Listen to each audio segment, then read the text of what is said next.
रसिक हो नमस्कार. दिवाळीच्या तुम्हा सर्वांना लक्ष शुभेच्छा.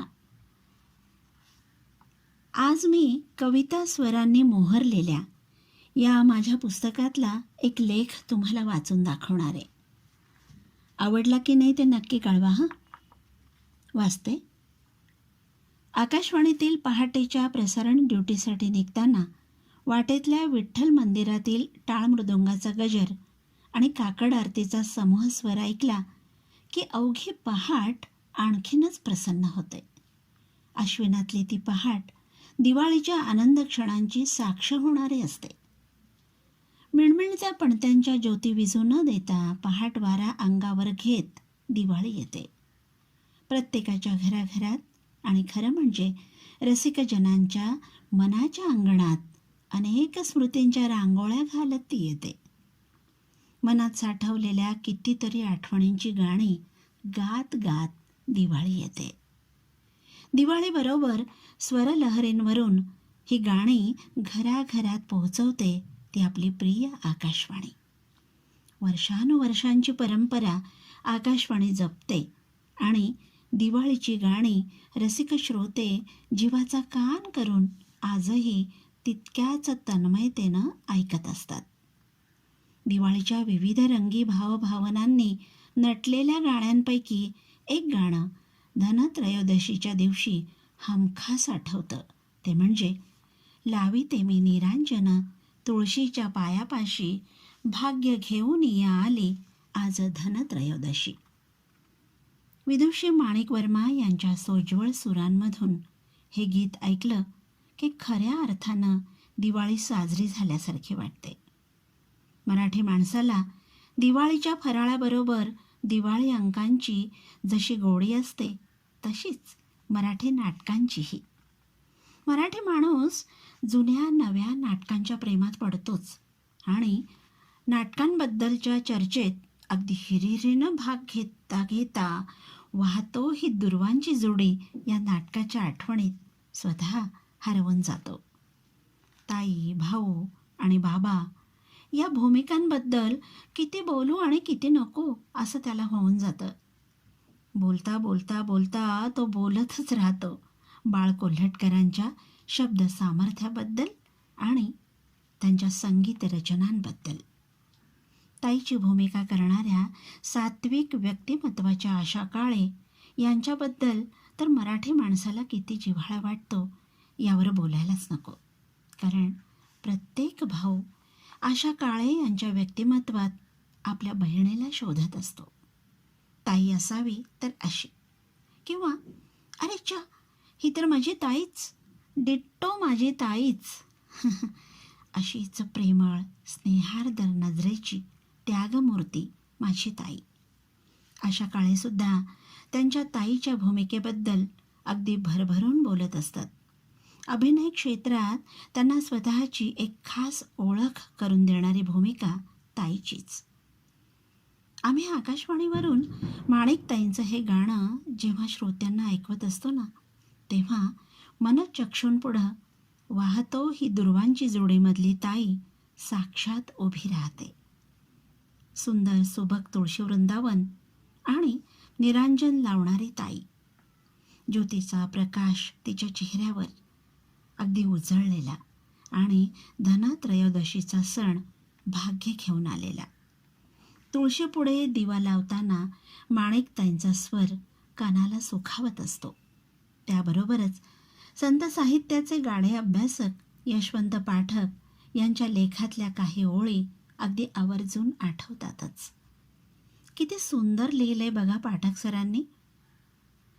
पण ते तुळशी वृंदावनापाशी लावली की सासूरवास उजळतो नि तो अनेक साठा उत्तरांच्या कहाण्या सुफळ संपूर्ण करतो.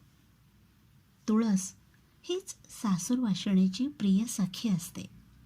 तिच्यापाशी मन मोकळं करून ती पुन्हा सासूरवास झेलायला ताजीतवानी होते. माहेरवाशीण तुळशीपाशी बसली की बालपणीच्या आठवणी तिच्या पापण्यांच्या अंगणात उडायला लागतात आणि ती त्या अधीरपणे गोळा करू पाहते. किती सुंदर लिहिलंय ना. आली दिवाळी दिवाळी पहाटेच्या त्या आंघोळी घरोघरी जागविते माय मुले झोपलेली. घरोघरी दीपज्योती वरसाचा मोठा सण क्षणोक्षणी होते आई तुझी आठवण. दिवाळी आल्यावर बालपणीच्या आठवणी येतातच. बाळ कोल्हटकरांनी लिहिलेल्या या ओव्या स्त्री मनावर कोरल्या गेल्या आहेत. मूळ नाटकात आशा काळे या ओव्या स्वतः गात. पुढं माणिक वर्मा यांच्या आवाजात ध्वनिमुद्रिका निघाली. ही ध्वनिमुद्रिका आकाशवाणीच्या सांगीतिक वाटचालीतली मर्मबंधातली ठेव आहे. कित्येक पिढ्या या स्वरलहरींवर डोलत राहिल्या. स्त्री मनाची हळवी स्पंदनं बाळ कोल्हटकर यांनी या ओवीबद्ध कवितेतून व्यक्त केल्या. पुढं ती स्वरबद्ध करून माणिक त्यांच्या गोड गळ्यातून घराघरात ती पोहोचवली ओवी. किती प्रासादिक ओव्या आहेत बघा. आईच्या आठवणी जागवणाऱ्या. ज्यांची आई देवाघरी गेली त्यांच्या नयनांना अश्रूंचा पूर आणणाऱ्या.